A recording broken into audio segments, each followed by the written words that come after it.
Hello and welcome back to Decodification. Today we're going to learn about sorting arrays in Ruby. If this is your first time here, my aim is to help you learn to code and to make these concepts easy to understand. So for daily coding videos, please subscribe. Sorting, you probably already know, is putting things in order. In Ruby, you can either sort an array in place or not in place. When you sort an array in place, you're sorting it without making a new array. The in-place sorting method is different from the regular one in that you put an exclamation mark at the end of the in-place one.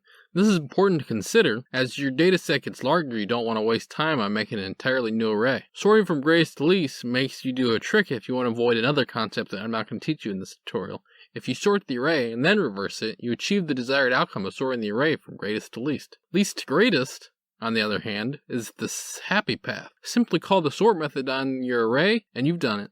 If you found this video helpful, I would appreciate it if you press the like button, as it helps the video get shown to more people just like you. If you want to learn more Ruby content, I have a playlist you can click into right now. Otherwise, ciao.